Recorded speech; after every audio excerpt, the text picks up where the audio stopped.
Welcome to the Monochrome Podcast, where we are here to talk to the people who are working behind the scenes in their local church. The people clicking export, muting the mics, and wrangling the volunteers on a Sunday morning.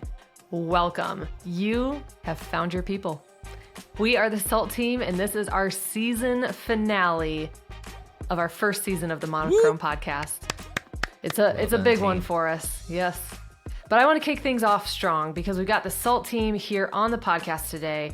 It is a rainy day where I am in Tennessee recording, and so I want to start with a very important question.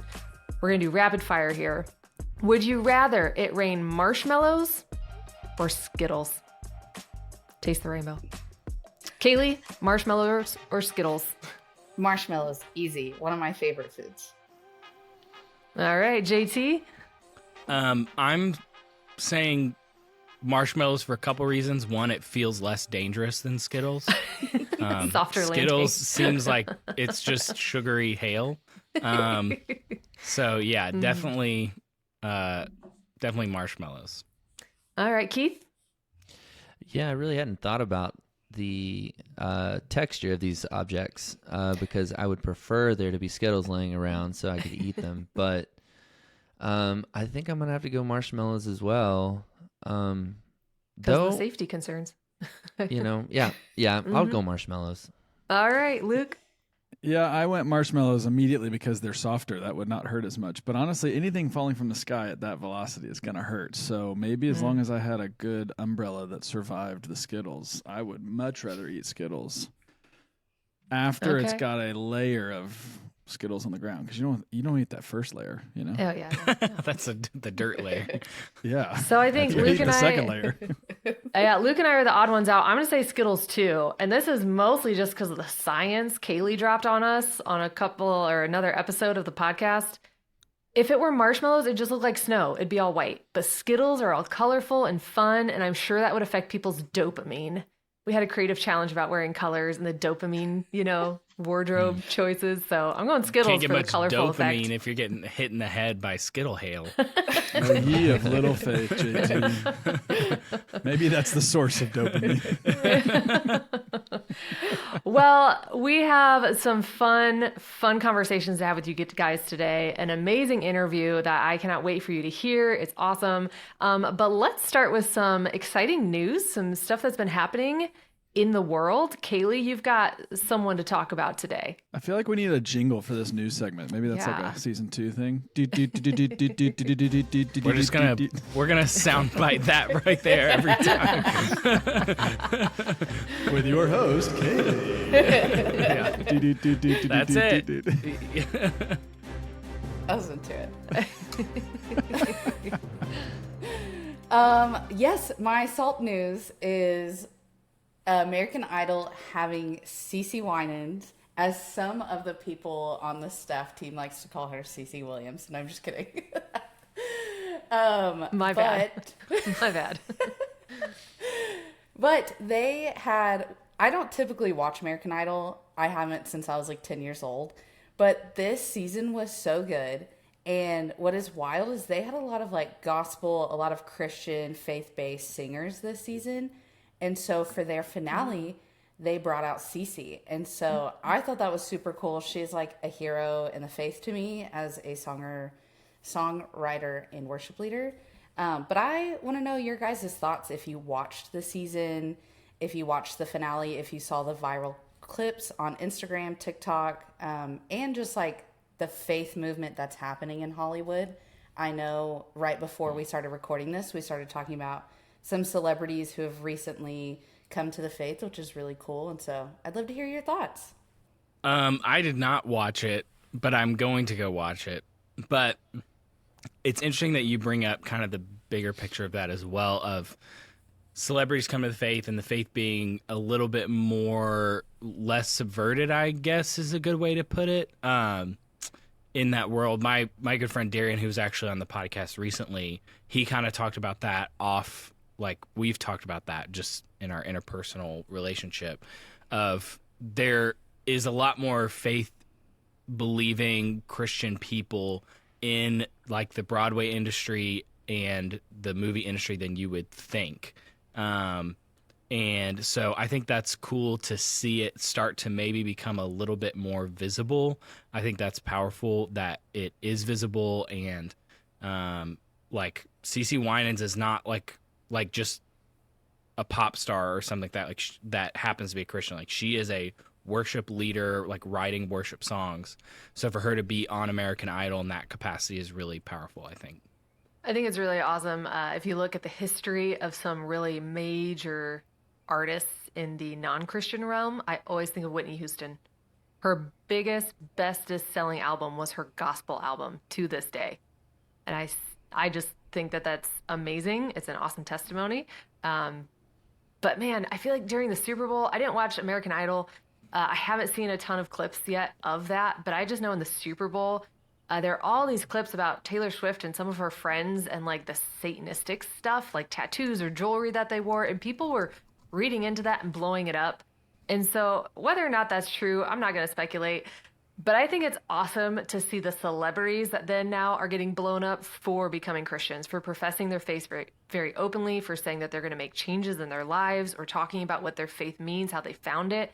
It's not like they just were in an interview and like, oh yeah, I'm a Christian. Like you guys said, Cece is like a worship singer. She came and sang songs about Jesus. There has been gospel on that stage. And so it's so much, I think, deeper than what has been for a lot of celebrities just saying, oh, I'm a Christian. Like we're seeing it through people right now. I also just want to say this about Cece. She's a legend. I mean, she put out album after album after album back in, the 90s? And then there was a period there where I actually didn't think she put anything out, but I was jamming to her yesterday, and I was actually thinking of this, not this news segment, but I was thinking about the fact that she put nothing out for like 10 years. I actually think she put 2 albums out. And now she's on her like second album, and they're both fire. Like she is not just like trying to sort of resurrect a career. She's back. In some regards, in my perspective, back with more force now than I remember her in the 90s, sort of dominating. Nice.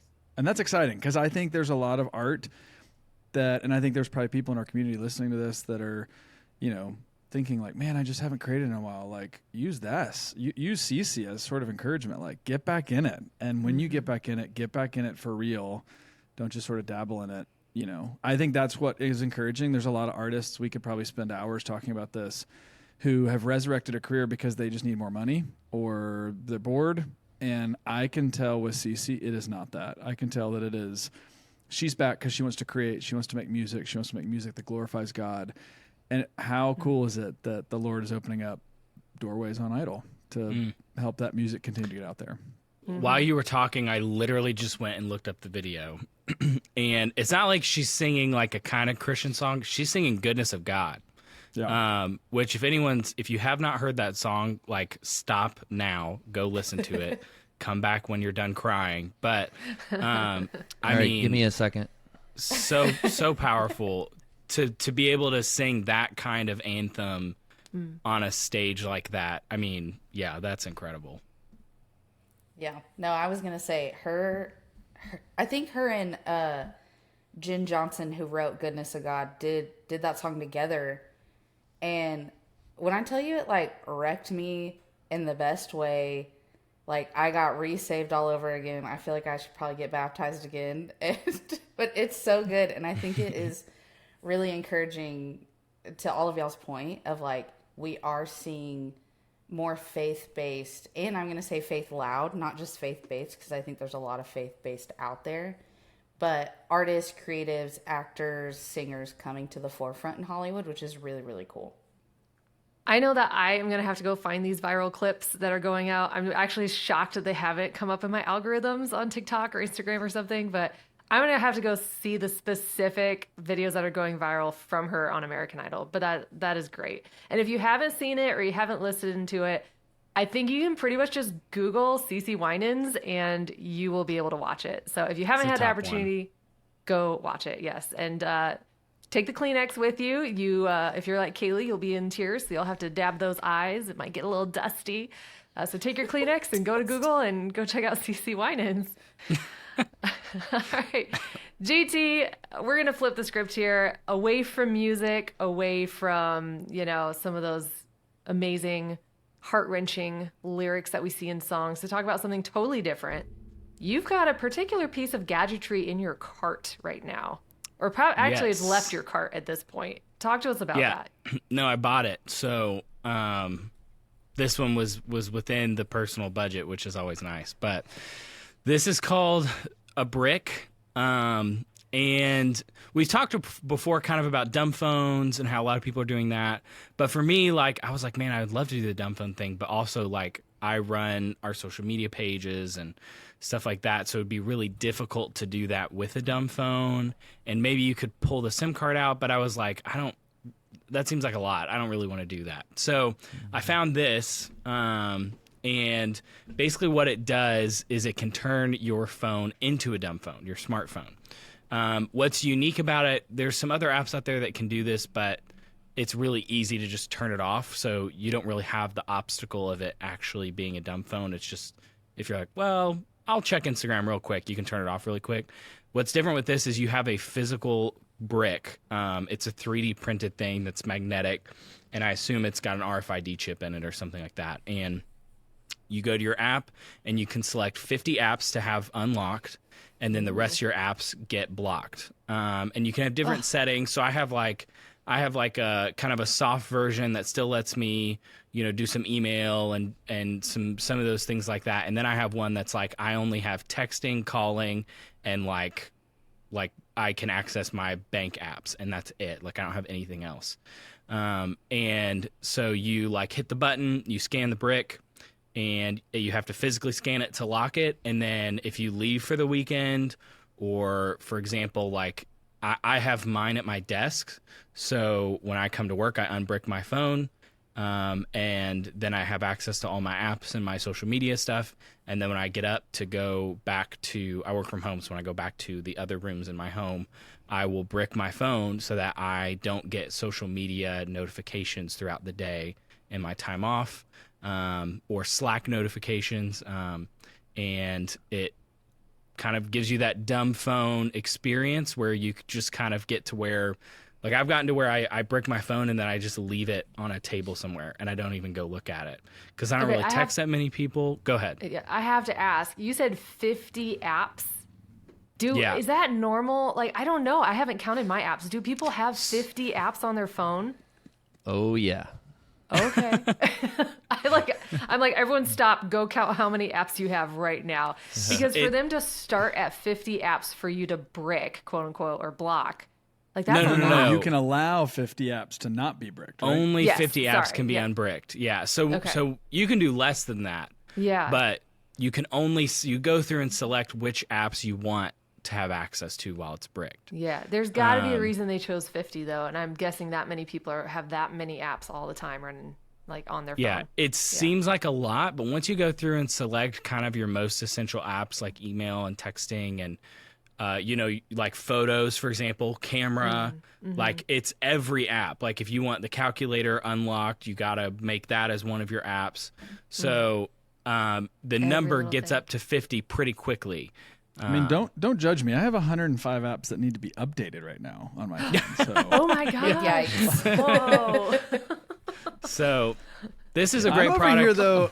I'm over here stressing out, JT, for you because I feel like with our technical audience, they're all hearing brick and that you go brick your phone. I'm like, they're all having PTSD from the last piece of equipment on Sunday morning that bricked right before they started. So Yeah. So it's Yeah, either a genius or terrible term for them to name this device the brick. Yeah. It's meant to turn your phone into like a Nokia. It's just got texting and calling, and other than that, it's a paperweight. So, but then you go and brick it, and it's back to normal. I think I missed that joke. What does the term bricked mean? Like if a piece of equipment just completely like locks up, you would say like it's bricked. That's like what tech guys would say. So like if you enter your password on your phone too many times and it's wrong, it bricks where it doesn't let you in. Like it locks you out, and there is no way to get back into it.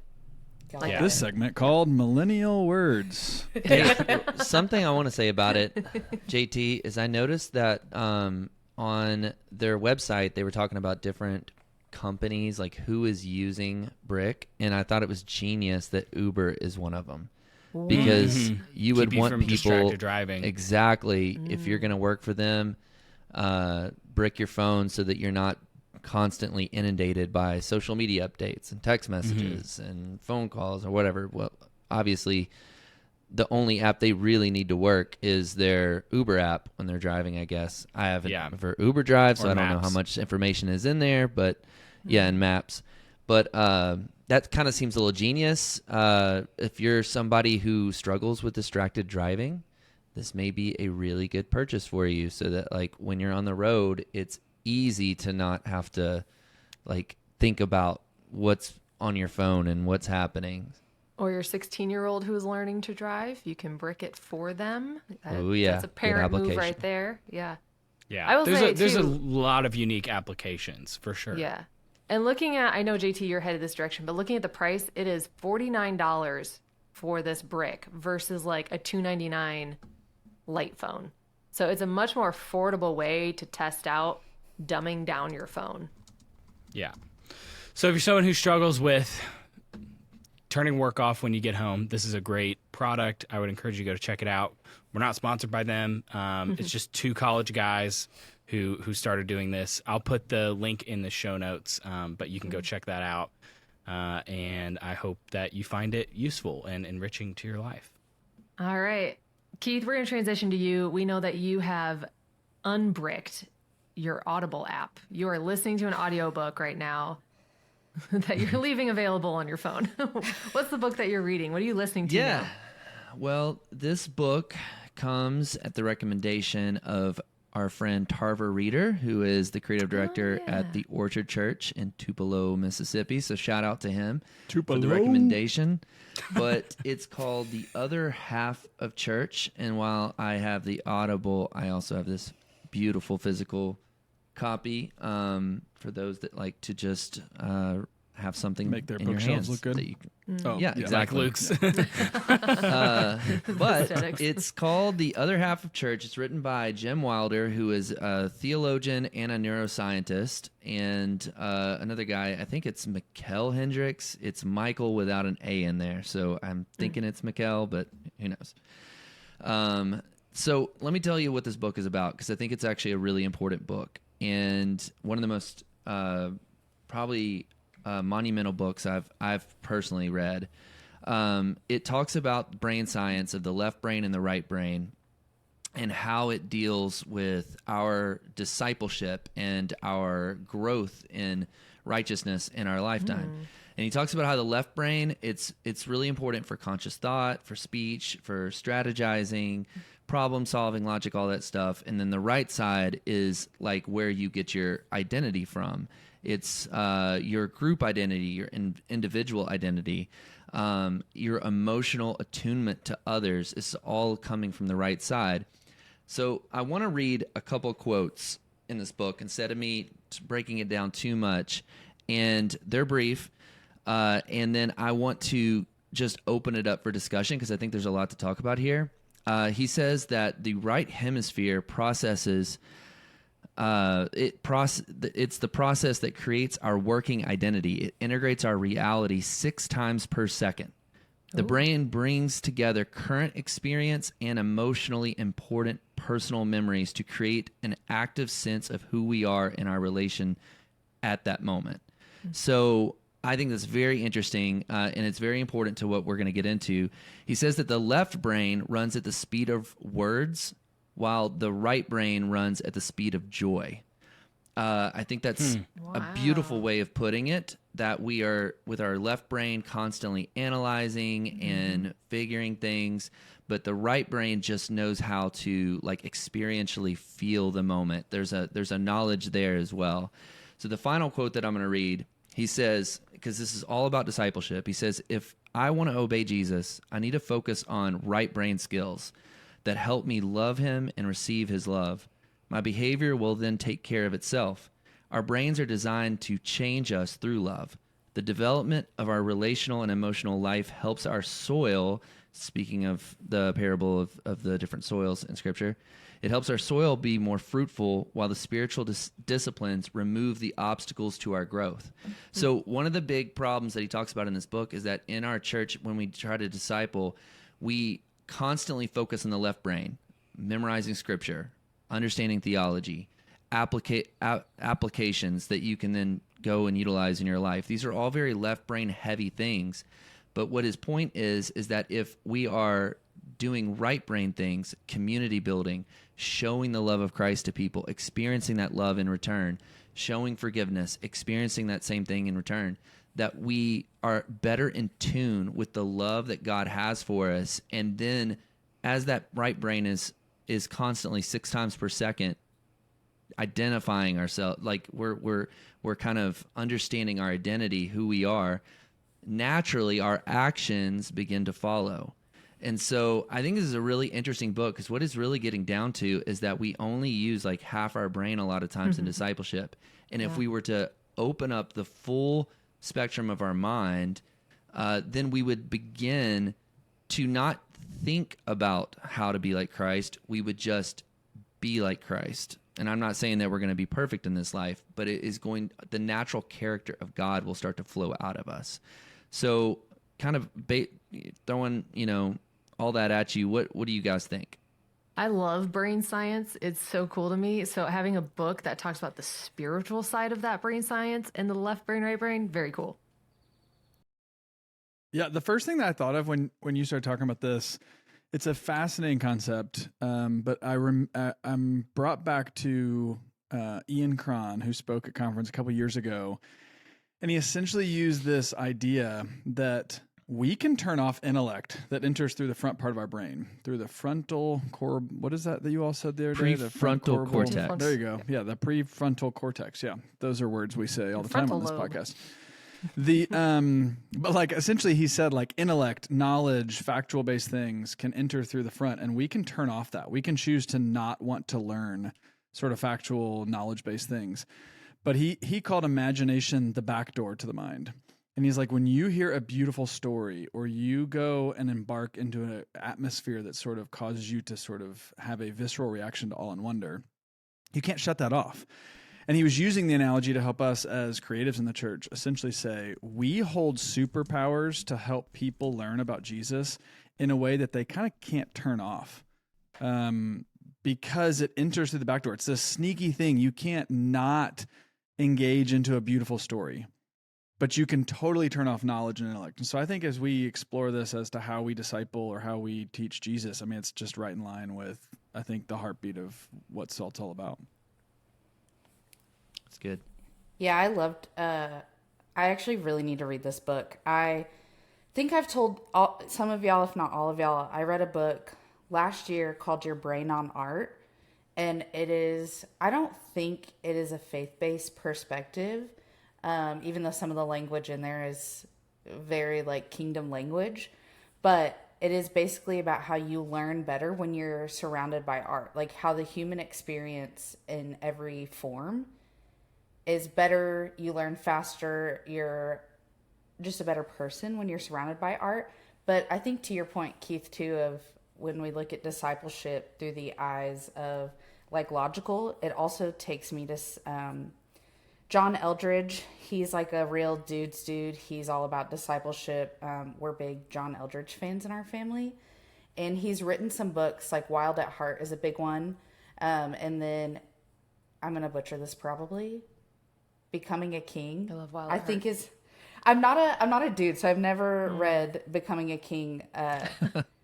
But don't worry, you're off the hook.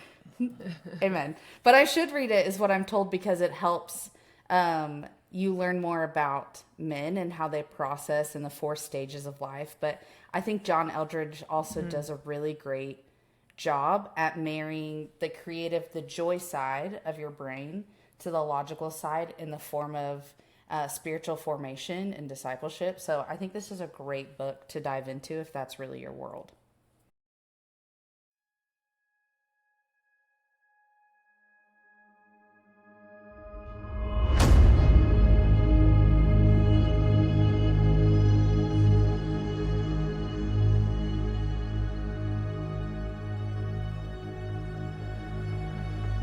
To follow Jesus and to build his church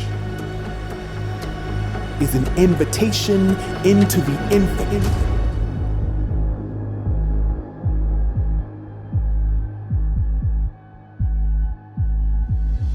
for all that we've seen, there is more. For all that we've created, there is more. We were not designed to settle for the status quo. That's why we gather every year at SALT Conference. We are a community whose aim is to refresh the soul, rise above mere form and function, and reinstill our awe for Jesus. There are many reasons that we can stop dreaming and daring. The exhaustion, the familiarity, the relational drama, the lack of resources, the lack of time. But we are unwilling to settle for the status quo. Our God is a God of splendor, vibrance, and joy, and He has called us to reflect His wonder to the world around us. It's time to dive in and dive deeper. It's time for a curiosity comeback.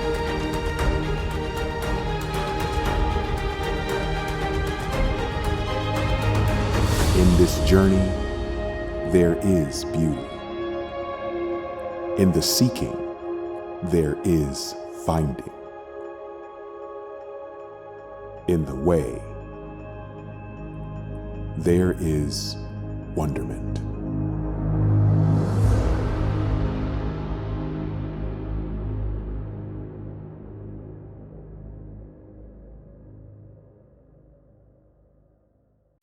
Yeah, so go check out The Other Half of Church. It's written by Jim Wilder and Mikkel Hendricks. We wanted to end this season with a great guest, and we got 3.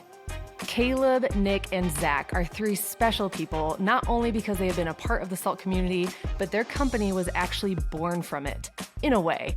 They are part of BLKBAR, and I cannot wait for you guys to hear their story, how they are connected to SALT, and what they do for the church community. Yep. Well, we're big fans of the BLKBAR podcast, and not only BLKBAR podcast, but the 3 of you, because there is so much inner workings between our 2 communities. And as Caleb and I were talking kind of earlier, as this idea was manifesting of, hey, what if we did something together for a final episode for the SALT podcast this year? We said, hey, let's do it with BLKBAR because of some of y'all's origin story. But I'm gonna just tease this real quick. BLKBAR actually helped us design the entire Monochrome podcast branding and has helped with merch over the years and helped with all sorts of graphics last year. So as I'm repping the SALT hat designed by yours truly over here. So yeah, it's always a fun project when you yourself are the target demographic. Like I am a church media person, so I get to make this up. I think it's cool. It's always fun. Always fun. We like hiring people that we say design for you, don't design for someone else. Right. Yeah. Rarely as designers do you get to have that commission on your life. Absolutely. So in today's episode, we're going to kind of mix things up a little bit, and you'll probably hear us talk a little bit about the origin of BLKBAR and how it supports SALT. But before I get into that, because we're almost kind of switching hosting at that point, we're going to have the guys interview us briefly. I do want to hear for both Luke and JT, what was kind of your media origins? What maybe not the whole story, but you started not in media at some point in your life, whether that was a child or later on, and then you now are in this position where you're supporting the SALT team. Could you guys give us a little insight onto yourselves first? Yeah, so I was actually born during a podcast, and nice. Wow. We have already gone to the R-rated. Oh my. So you can go. That'll be linked below if you want to go. Oh Right, boy, right. Stop. No, but I honestly, I've kind of been in the worship world my whole life, and anyone who's been on smaller worship teams or ministry knows you kind of wear a lot of hats. And so in being a worship leader, I also was the sound guy and the in-ears guy and the rigging and running all the lines guy and the recruiting guy and the volunteer encouragement guy. And so And then I also worked for a school and ran their conferences for a time and kind of really helped them max those out every year. And so that's kind of how I got into this, and then became a part of SALT about a year and a half ago, and just loved Luke's vision and heart and way of articulating that and how that's lived out through SALT. I hadn't heard of it before. And so that's kind of how I got here. And then I've been the marketing manager for a year and a half, and been a part of starting our podcast and all of that stuff. So it's been awesome. It's been a great world to step into, and I'm super thankful and excited to be here. So Yeah, very cool. Very cool. It's good to hire a marketing manager when they've never heard of you, because then we can say, great, find more of you.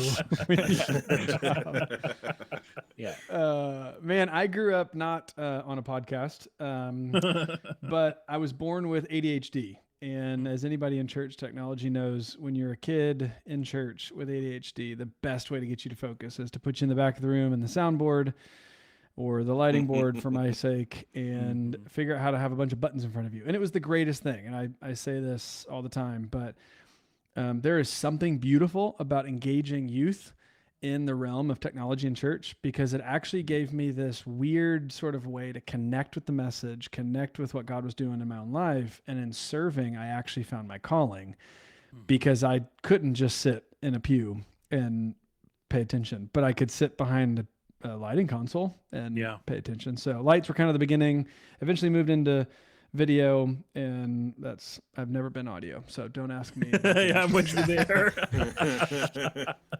I can definitely attest to the fact that as much pain as ADHD has caused me in my life, being an extremely late diagnosis, it absolutely is a superpower for learning all things technology and everything. I wouldn't have it any other way.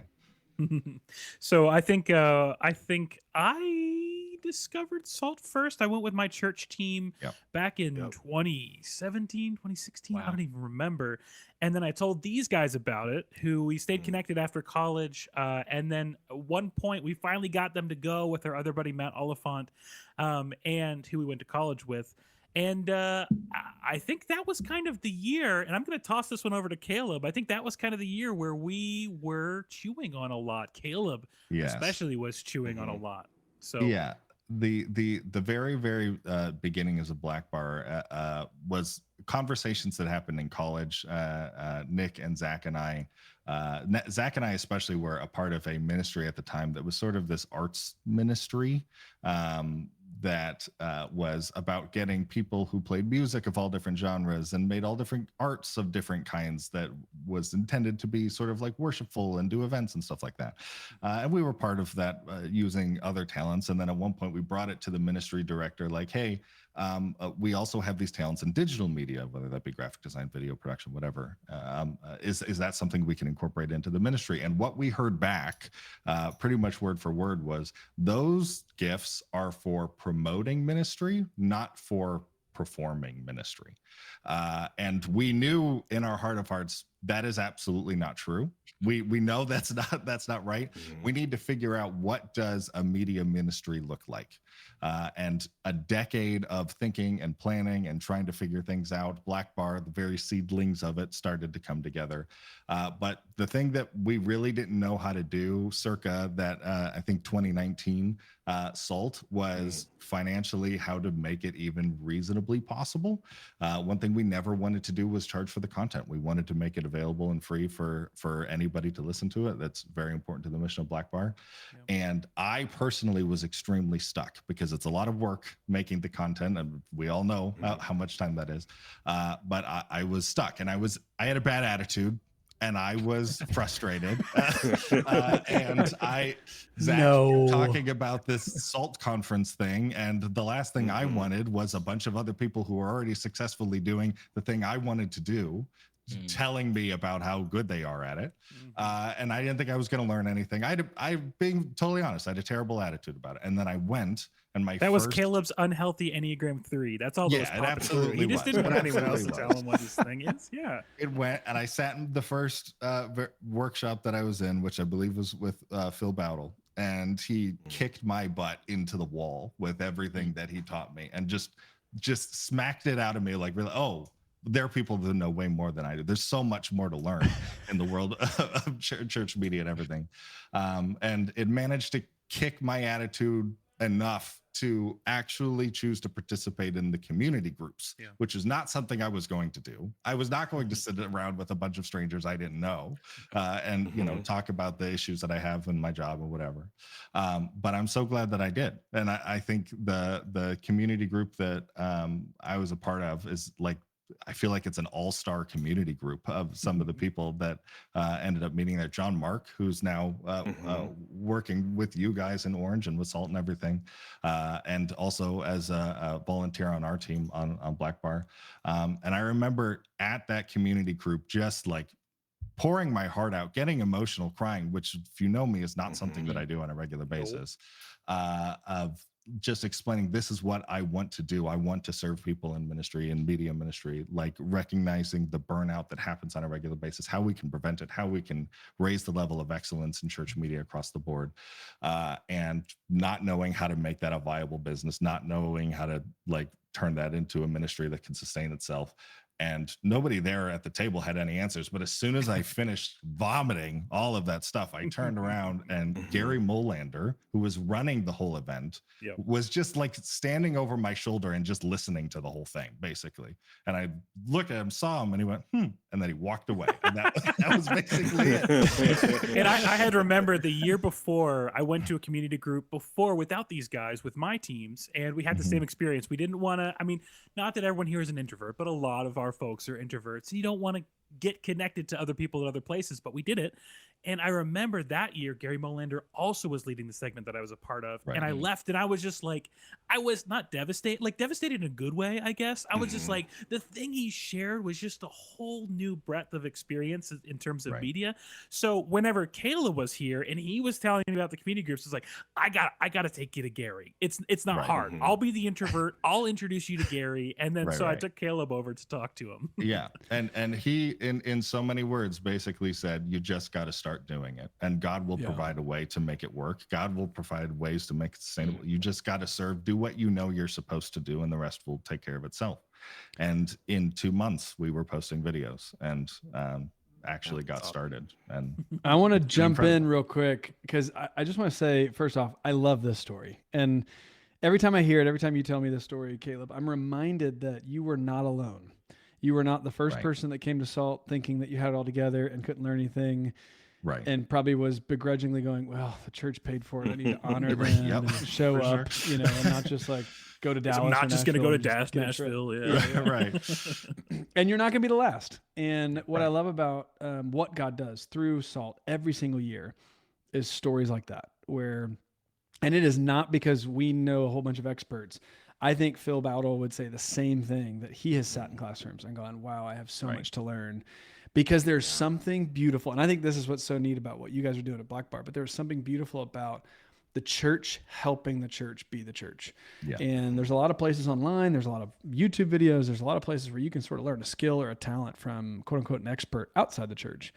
But when we get a chance to get into community and we get a chance to learn collectively, we grow collectively. And as iron sharpens iron, I think that it helps us also kind of bounce and sort of circle up with people like Zach and Nick that you know, we're sitting at a table with, and John Mark, and I know Katie was on that. So I want you to really quickly, I know we've taken a lot of time for this story, but I want you to share quickly. We did a story on something that came out of this that had nothing to do with Black Bar, because I know Black Bar essentially came out of this, this community group and all this.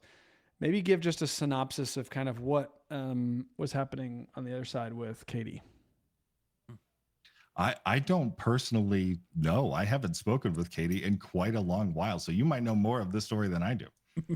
Does Zach or Nick, do you guys know what went down right after? They weren't at that table. No. We were in different tables. We were different tables. I've been trying to like see how to navigate this, but I actually wasn't at that Salt. See, Caleb and I work in the same church, and there was only enough money in the budget for one person to go. So they said the boss.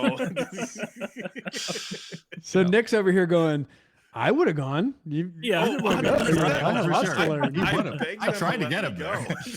Caleb tried real hard, and I begged, but the whole story's in the cards. So what did happen with Katie then? So Katie was one of y'all's community group members, and what I remember hearing from John Mark, who is serving on our Orange Thread team and helps us Salt, like you mentioned, I think he may have been the first to tell us a story. We ended up doing a whole video. So if you want to go to YouTube, you can go look at her video. But essentially, 2019 was right at the precipice of COVID, right? Yeah. I mean, it was Right. that was in October, and it was April or March that you guys were having to kind of figure out how to stream. And I remember Katie telling us this story on video that she was not really the tech director or even creative director. She was like a children's pastor, if I'm not mistaken, and just kind of volunteering and creative. And her pastor came to her and said, "Hey, you went to that SALT conference. We need a stream in like 7 days." And she texted your whole community group from SALT. And basically was like, "Help!" ! How do I stream? Right. And from what I know, like all of you guys got on a Zoom call or something pretty quick and was like, "Okay, here's some just key sort of building blocks."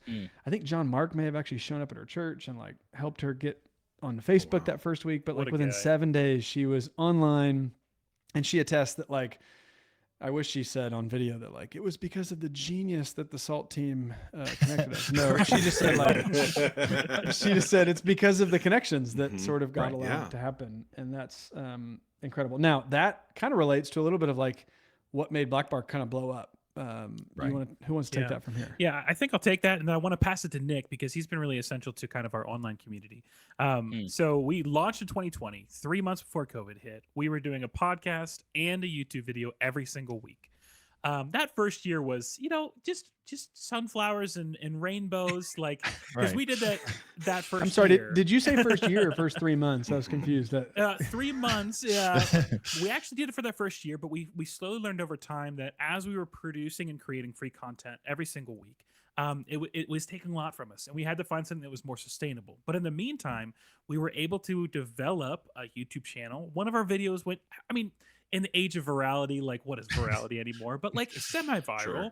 We were producing high amounts of content, and then we also wanted to take it to a next step. So we created a Discord community, which we've been big proponents of Discord for a long while. And I think, it's 2024 as of the time of this recording. That first year, we put out a lot of content, emotional energy, and investment into our community. And Nick, you want to just talk briefly about what our Discord community became over the course of the past couple of years? Absolutely. So right when we started making YouTube content, one of the things that we knew we had to do is not just, we didn't just need to put content online. We also wanted to build a community around that content as well. And Zach, Caleb, and I have been playing video games for as long as I can remember, specifically Destiny 2. And so that required us all to be able to get on a video call to be able to play. And so naturally we found Discord. And so we became pretty well versed in Discord. And so naturally for us, we created the community via Discord. But Discord basically in those first couple months and probably for the first couple years really was kind of like an immediate help desk for a lot of people. We had individuals come alongside, specifically, we've already mentioned John Mark, but a couple other people as well that joined us that became what we call certified pros. And so people that we know what they're talking about. And so someone would join our community and they join having a question about something, and immediately we were able to have a couple people come by and answer their questions, walk them through different things. And as that's been going on, we've the three of us have really started making a new kind of focus, trying to not just have it as a help desk, but really build it as a community. We have things that we call Fourth Fridays. Name pending, that's what we have for now, but essentially it's either a time where we just have everyone come together and either do some sort of game or a fun night together in our community, or something that's happening next month will be a time of teaching where someone's going to be leading that time and helping specifically in a certain area of church media marketing. I believe the next one actually might just be John Mark teaching a little bit about video systems, if I remember. Yeah. Nice. I think our favorite part about the Discord is like it was very much created to be a functional help desk system, especially right at the start of COVID. The video that went viral was how to get a live stream up this Sunday for basically nothing, and we recorded it and edited it overnight so we could put it out as soon as possible. Right. And believe it or not, none of us, the three of us, technical live stream is not our proficiency. No, that's not our but we needed to have fake it till you make it, right? And the Discord served for that. But then all of a sudden, people stuck around after that first question to because they realized that there were other people here that were also dealing with the same kind of last minute late requests from their pastors at 11 p.m. on Saturdays, right? And they were also trying to figure out how to get their sermon slides to stand out, and just the community that ended up building around itself. We have learned and grown so much from it, and we have taken back so much, but so many people have been touched due to that community. And I think that it is sort of the best thing that came out of what BLKBAR has become, and couldn't be more thankful for that. Yeah. Well, what I love about this conversation is the exact title of what we've kind of titled this whole episode of building online communities, not just audiences. Right. And I think in the world of content, in the world of social media, everybody's obsessed with how many followers and how many views have you watched or whatever. And I think churches get caught up in this conversation too. At least I can speak to churches that we've spoken with in the SALT community where they feel that pressure from their pastor, their executive team of just get views or get more followers or how many people watched, right? I'll never forget Andy Stanley always used to say, like, the questions that you ask as a leader in meetings and in conversations are going to drive the vision that your organization is going to have. And so if there's a leader listening to this, I may ask you, what questions are you asking your team? Are you asking, hey, how many views did we get last week? Or how many followers are we at right now? Versus, maybe the question of like, well, what great question was asked this week? Or Andy Stanley started coming into staff meetings, and instead of saying how many people showed up on Sunday, he used to say, what transformation stories did we hear from this weekend? Did we hear anybody's life that was transformed? Right. And the reason I bring a lot of this up is what I think you guys unlocked was that what we all as humans want more than any is connection. And those of us who serve in creative and technical areas of the church actually want it and yearn it more, because I think the natural tendency of our role and our job is that we don't have connection as a natural byproduct of what we do. I mean, you kind of referenced this earlier here, Caleb, that early on in church, when you guys were working on the fine art stuff, there was this group that said like, oh, no, video and storytelling and all that. That's just a way to promote ministry. That's not ministry itself. That's not art. That's a, propaganda piece to get you to come to church. And so I think there's obvious connections there, but it was actually Gary Molander who told me in one of the early conversations about SALT that we were sort of saying, hey, this is what God's put on our heart. What are we missing? It's funny how Gary was involved in both of our sort of origin stories. Yeah. He actually said, hey, Luke, as a pastor, I want to share something with you. The church tech guy, which for him was usually a guy, he said his office was usually the furthest from my office, and he was the staff member I interacted with less than any other staff member. So I have the least amount of interaction with him, and he's physically the furthest from me. And he's like, no wonder this community, you feel a burden to help connect, because they are just naturally isolated. So I want to champion, I want to call out the idea that it was that connection. It was that longing to sort of belong somewhere that helped people feel like they could be seen and heard and known, and they have a tribe now. And there's such power in that, Oh yeah. Yeah, I think people would arrive in our Discord asking like, how do I set up a live stream? And as soon as they started hearing other people talk about like, oh man, I can't believe I have to get these slides done, tonight or something like that. It's suddenly that clicked of like, they're almost kind of like you mentioned with Caleb at SALT that first year. There are people, that are experiencing the same thing as me. And from that bloomed the community of just conversations that kept happening over and over. Yeah. Yeah. And I think there's a point to be made that social media in general has been kind of going away from the idea of social, right? It's been more and more focused on the content we create and developing an audience. And you're posting on Instagram, not so generally speaking, you could have a giant conversation in the comments with all the different, people in your followers, so you can get a bunch of likes, right? Even posting on your story, there's literally no way to have a conversation other than with the person who created the content and sending them a direct message afterwards. And I think Discord does sort of uniquely stand out amongst the different social media platforms as something that is like discoverability on Discord is arguably terrible, maybe the worst out of it. Like if you're trying to build just a giant audience of people, like no one's a Discord influencer, right? If you're trying to build a community of people who are all able to communicate with each other and lift each other up as the church is supposed to do, I feel like if you're going to start an online church in these days and age and like call it an online campus, you better have a way for that online campus, a community of people to interact with each other, not just with the church staff or the pastor or anything like that. It's like an integral part to ministry, is the community ministering to itself, you know? Yeah. Well, I want to jump in there because I think you're not kidding. Like you've got to be willing and you've got to be brave enough, to use that sort of phrase, in the church to have unfiltered conversation outlets. If you're going to do an online ministry, or you're going to have online campus or whatever, it can't just be broadcasting. It can't just be watch this.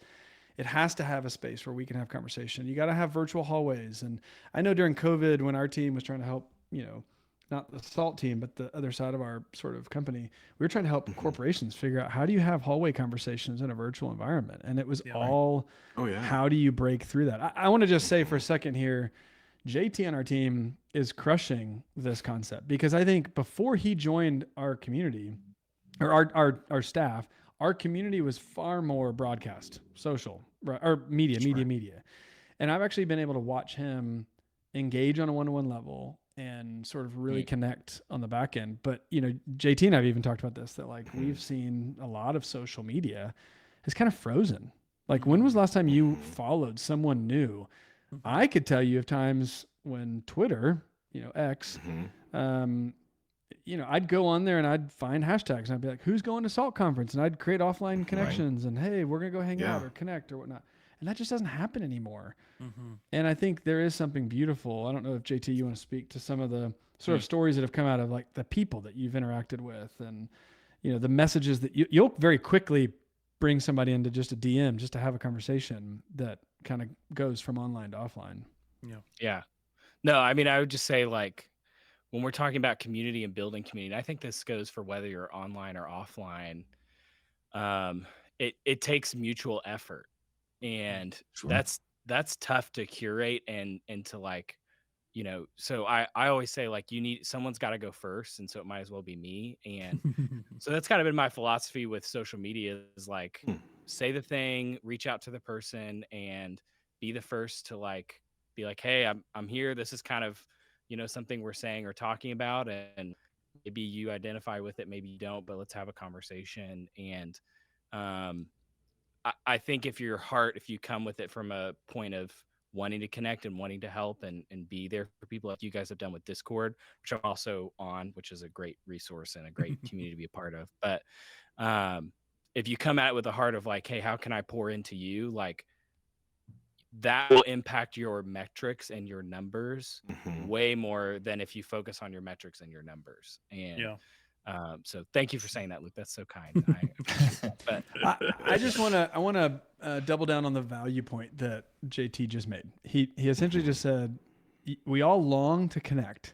Someone has to make a first move. Why not be me? I mean, if anything, that should hopefully encourage you as you're listening to this, go, and who do you need to be reaching out to? You know, I want to tell this real quick story. There's two churches here in Nashville that I'm good friends with, both tech directors, and they share a driveway. And that's maybe strange, but that's what happens in Tennessee. There's so many churches, they just share driveways, and they're like right next to each other, and they don't even know each other. And I remember one of them telling me, oh yeah, I wish we could borrow that church's, talking about the church that's literally next door to them that they share a driveway with. I wish we could borrow their lift to change out our Christmas stuff. And I'm like, here's his phone number. Go text the guy. I'm sure he'd be all for it if they're not using it. And he's like, no, I don't know. Like, he's been a tech director there forever. We've never connected. I'm like, you've never connected because neither of you have texted. There's the phone number. Go take action. And so it's like, who in your town, who in your community, who in your network, whether it's online or offline, do you just need to reach out and go, hey, let's grab coffee.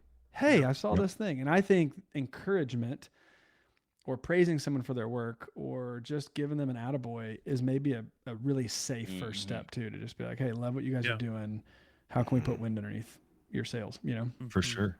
I think there's also an angle here when it comes to online connection, everything in the realm of evangelism in general, and like actually legitimately effective evangelism online, which is not something I think most churches have figured out how to do yet. Because a long story short, posting a Bible verse on your feed every day is not really going to do it most of the time. But like I've told this story a handful of times within our BLKBAR community, but around 2020, same time BLKBAR was getting started up, again, that ADHD that we talked about earlier, I have hyperfixations and hobbies, and for whatever reason, the one at the time was high-powered Nerf guns, where you would buy Nerf guns and then you would modify them to shoot 300 feet per second and put holes in drywall and stuff. That was my thing. I loved it. And I found a community of people online, of other man children, who are also super into doing that sort of thing, that happened to be local to the area that I was in. It happened to be a Discord community. I don't think that's especially special that it was. And I just spent a couple weeks engaging with these other guys and talking about Nerf gun stuff and, just being a normal person with hobbies similar to them. And then all of a sudden hearing through the grapevine, just conversation going on, that they really wanted to have a logo put together for their sort of club that they were developing, and they really needed a venue to actually play a round like paintball, but Nerf guns basically. And within a day, I'm a graphic designer, I whipped together a logo, and I worked at a church with a recreational facility and managed to rent out the space, and I served them. I solved the two problems they had. And then all of a sudden, these opportunities for conversation, because they realized it was at a church, and they started asking these silly questions like, can I come if I wear ripped jeans? Will that be allowed? Like if I get shot with a Nerf gun and it hurts, am I allowed to curse? Like I've never been baptized. Am I allowed to still come in the building? Yeah. And all of a sudden these micro conversations, opportunities for ministry happened just because I was a person who was a Christian in an online community willing to make connections with people. And I don't think that's a particularly unique or special thing. I think that's the definition of the Great Commission. And if churches figure out how to take that same exact concept of how we meet non-believers and convince them, or introduce them to Jesus, and you just do that also on the internet, we could change the amount of people that are now within our sphere of influence that may not be anywhere near us geographically. It's exponential. And I feel like if churches could figure that out and execute it in a real way, I mean, we could change the world. Yeah, absolutely. We had a conversation that I think it was 2021 that we went to that church conference. We had a main session discussion about this idea that we've called the digital missionary. And I believe SALT has had conversations that are kind of around this idea of how are you specifically equipped to reach people in an online space that share your same interests, that share your same focuses and goals, and then how are you equipped to help them form a relationship with Christ in a space in which they feel comfortable and safe. And I think Nick talked earlier about how we use Discord for our gaming. It's separate from the BLKBAR Discord. And the amount of conversations that we've had in a Discord that I would say maybe generously is half Christian, half active Christian. The amount of conversations we've had about spirituality and theology and the implication of just the philosophy of faith in the modern context, that only happens because we spend the hours playing games that we build this trust and we build this space in which people can have real conversations where they don't feel judged. They feel like they're respected and listened to, and not. Let me be clear. We're not going into the gaming Discord hey, our objective is to evangelize our friends. And if we don't, then that's no. We go in wanting to be friends with them, sharing a like interest, and then from there, the natural result that we just continue to follow through on in relationship is connection, and the natural result of connection from those that have a understanding and thoughts about our beliefs is talking about and discussing those beliefs. And I think there's an opportunity for all of us to engage in that capacity in this digital missionary space, regardless of whether or not you are officially legitimized as a missionary by your denomination. So I know Jeff Henderson, who came out with the book, for, and kind of that whole movement of what does it look like for us to be for things as a church rather than kind of against. He really helped us understand that, especially in politics specifically, we're more against the other candidate than we are for something. he's like, what does it look like for the church to be known for something, not against? Because there's so much things like we're quote unquote against. Yeah. And he said in a church staff meeting, he got their church together and he said, we just wanted to truly meet people where they were, instead of like you're talking about, like you just showed up in this environment, you just gamed because you loved people, and then conversation naturally went to spirituality or faith or the gospel. And he was kind of like, we can't expect the community to be for us unless they know we're for them. And he was like, every meeting we would start and we'd spend 20 minutes and we would basically just be on social media and we would just encourage and share, local businesses that we had just recently heard of. And so he's like, you get this whole staff team that would basically just like completely bombard some local businesses' social media and just basically lift them up, and just love on them and kind of be in their space. And I think what it means for a church to sort of meet people where they are is not broadcast your message to every end of the earth. I mean, that's kind of a little bit like Bullhorn Guy, outside a pop concert or something. It's like, repent, you need Jesus. Right. And it's like, okay, well, just because it's being broadcast doesn't mean it's being heard, Yeah. Right. Yeah. Oh, yeah. But if instead it was, hey, can I buy you a cup of coffee?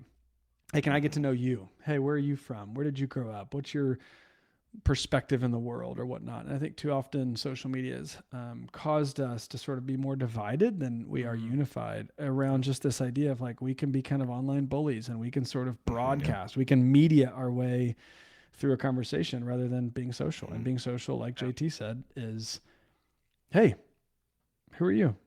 Right. How are you? Yeah. Yeah. As you're talking, Luke, I'm thinking about like, it's easy to live in a duality with your online personality and your in-person personality. And a lot of people think of that of like, you'll go online and you'll, curse a lot or act a different way. And that's a problem. But I think too, like in the same way, we'll go online and we'll be like, well, I'm going to be a digital evangelist, like BLKBAR said. So I'm going to start commenting John 3:16 on everything and start, start yelling at people through my comments and stuff. And it's like, you wouldn't do that to someone in your church or on the street or, at your, your Nerf shooting holes in walls. That's not how you would interact with someone. You would build a relationship with them and get to know them and who they are and their family. And then through that relationship, evangelize them and let them see your life and how you live. And so I think the tendency can go both ways of like, hey, act online how you act in person with people. If that's healthy, hopefully it is. If it's not, we should go to counseling or something. But yeah, I mean, I think living in a way that's like, hey, get to know people first and build that relationship in that community, and then, you'll see fruit come out of that.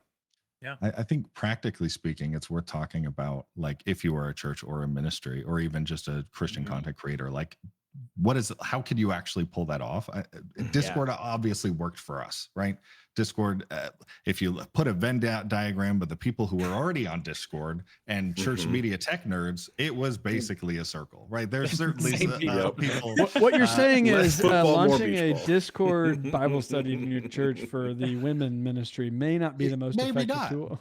Maybe might not be. There are other tools. Facebook groups generally tends to be a bit better than this. I believe Clubhouse also is a newer one, but it also has similar systems for good connection. I've seen people even use Slack for things like that, but although there's paid tiers for stuff like that.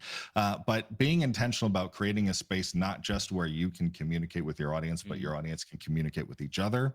Like, you need to set that up ground zero or as soon as you can, and start filling that with your community and encouraging the kinds of conversation that you're hoping to foster in there. And eventually, Nick and Zach can attest, like, eventually once the ball gets rolling, it just starts kind of feeding itself. If they start talking to each other, and the amount of podcasts and content ideas that we have now received out, because people just are asking each other questions and conversations start happening, like. Can you get in the weeds real quick, Caleb, on like, what did you guys do real early on to sort of spark a conversation? Because conversation, like JT's even alluding to, does not naturally happen. Did you guys seed conversation? Did you have weekly questions, daily questions, hourly polls? I mean, what did you guys do to kind of help increase that comfort to these guys? Because they're definitely far more experts involved in that part of it. If it's all right, I'll take this one, Zach. So I think early on, a lot of things that helped was just the fact that we had consistent videos happening. During that time, it was a different season for us. Our main jobs were working in a church, and so we used a lot of our evenings to create the content. And so we were creating weekly content. And I think basically creating a question for everyone to discuss on a weekly basis really helped create those conversations early on. Now that we've shifted a little bit to the podcast being bi-weekly, so our content comes out every other week now. It takes a little bit more work to be intentional in creating those moments. So right now on our Discord, one of the best things that has ever happened to Discord, in my opinion, is the fact that now you can create polls, because that's exactly what we'll do. Is we'll generally when we have a topic that's coming up, we like to try to seed some of those ideas into our community and our audience to get them thinking. And for one, that helps them prepare themselves for when the podcast does come out, that they're already primed and thinking about these questions. But also for us as these content creators for the podcast, it also challenges us to understand what things are people actually asking, what are the things that they actually want to know. And so doing these polls, we also do it on Instagram as well, but also the fact that we in our blackout segment, we often will have our guests talk and answer direct questions. And so I think creating that atmosphere where it's not just us talking to them, it's allowing them to be a part of the conversation and own the conversation has been a really good way to build that back and forth communication in the community. Yeah, and I would even say, go ahead, Caleb. I'll just say regarding the polls, I think the magic of that is that the barrier entry to enter a conversation is a single click. Rather than I agree. But as soon as what we'll often do, especially when we're generating content for Blackout or question answer at the end, is we'll start with a poll or something that only requires one click or one tap. And then we'll ask one follow-up question, like based on this previous question, can you explain on this thing? And the amount of people, because they've already committed to the one click, then they want to go through and do the follow-up. And if you're already having that conversation in a place like Discord, where that discourse is public, where people can go back and forth, conversation just naturally sort of comes out of something like that. It's also a helpful technique on Instagram, but specifically on Discord. Yeah, and I wanted to make sure to contribute as well. Two thoughts. The first is that like any ministry, like any club, like anything, it's going to have seasons. So like churches have seasons. Your church of 95 years old may have different seasons than your church of 5 years old, and that's normal and natural, especially as we were talking about how we used to create video and podcasts every single week. It was different. We've pulled way back. And alongside of that, in the original first year, I don't think it would be exaggerating to say we've helped over 100 churches that year. But there's a lot of people that came, got the answers, and left. So over the course of the past 4 years, especially Nick and I spent a lot of time with the help of our volunteer certified pros team, that we've had to adjust our expectations to understand that we're in a different season and then shift accordingly. So I think it's really easy for us to just get discouraged when you see like a high, like volunteers is always, I'm sure, one of the biggest questions that you guys get at SALT. How do I raise more volunteers for my community? Right. So with this, we're not only looking for volunteers, we're also looking for people to engage. So being aware and open to the shifting of seasons is important. And then I think the second thing, which you can say this probably across the board, whether or not it's social media or in your own online communities, is like it always comes back to intentionality, right? Are you building time intentionally to invest in the things that you want to see grow? I think sometimes if a media person, I almost feel like there's two phases of a media person. Either you're overloaded doing too much, or you've got nothing going on, so you're just trying to busy your hands. And I think in either of those situations, you have to figure out what your time investment is going to be. Like if you've got 50 things going on and you also want to start a Discord community, maybe reassess when you're back down to 30 things. Or if you don't even know what to start and you're just trying to generate something because you just want to start something and be involved in something, spend that time to put in the investment on the front end to make sure your time investment is worth it and sustainable over a long period of time. Because if you're in this for the long haul, you got to be present for the long haul. Because if you just start dropping off, people are going to disappear, Yeah. So good. As you're talking, I'm thinking like, man, what could a ministry person, do a media person, do to like implement like what you guys have done? Literally just take every time they've said the word podcast and replace it with Sunday morning sermon. Like you've got the Sunday morning sermon coming out every week, like generate questions from that, like generate discussion around that. Like when you build your Discord, have different things about, different service areas or whatever, or different, discussions around that and have polls around that. And that can be your like source material that you pull from, which a lot of people already do for Sunday schools and things like that. But to be able to also engage on a deeper level on a Discord server or on social media or wherever, Facebook group, whatever that looks like, it's not like you have to start from scratch every week. Yeah. And hey, if you can also, on top of that, build a team around you pursuing the same vision, then it's going to make it better. Because SALT wouldn't happen without a team. BLKBAR wouldn't happen without a team. Church wouldn't happen without a community, So do you have anyone that can come alongside of you? Because I think with Caleb, Nick, and I mean, this wouldn't have started without the three of us, and it wouldn't have probably lasted without the three of us through all the seasons that we've been through. There's not nothing. that 3 is the perfect number, but I mean, like, you could make a biblical case for that. I mean, I'm just saying. There's also 7 and 4. Yeah, there is nothing that is going to be successful in the long term that isn't also going to be sustainable in the long term. It has to be sustainable in order to be successful. So if you're killing yourself to make it happen for a month, like you need to figure out a different way. Take it from us. For sure. Oh, I just love those guys at BLKBAR. They're amazing. As you heard, they have their own company. You can check them out at blkbar.com, spelled blk.bar. That will be a link in our show notes. They have an awesome community and podcast of their own where they also provide resources. They talk about the things that you might need to know for your church. So go check them out.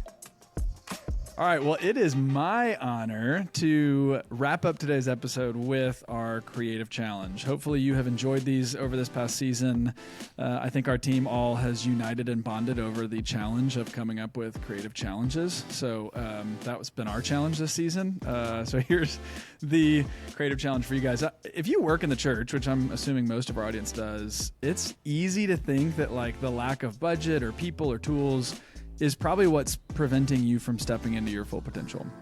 But I actually want to make a challenge that has that at its heart. So it's a real quick story. When I was animating motion backgrounds back when we owned Playback Media, fun fact for those who don't know that, I created somewhere in the ballpark of like 600 or 700 moving backgrounds for the church. And I would get into these seasons of dry spells where I just couldn't come up with something. And so I started creating this same practice of limitations to sort of help spark more creativity. I'd set a 1-hour timer and I would tell myself that's the only amount of time I could work on that motion background before I had to stop and move on and do something new. And I would do that. And I would do that in 3 to 4 hour chunks. And I can tell you all, it was so helpful because what it stopped me from doing was getting so hung up on 1 or 2 pieces of that creation that I wanted to be perfect. And instead I just had the freedom to fight for curiosity more than perfection.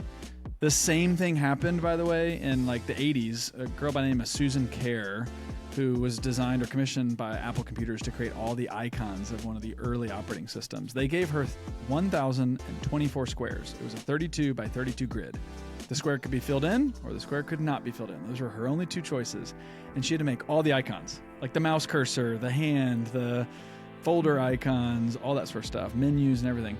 And that's basically was her limitation. And what's crazy is if you and I look at the Mac OS operating system, a lot of those icons, even though they're way higher pixel density now, were sort of inspired by those 32-bit,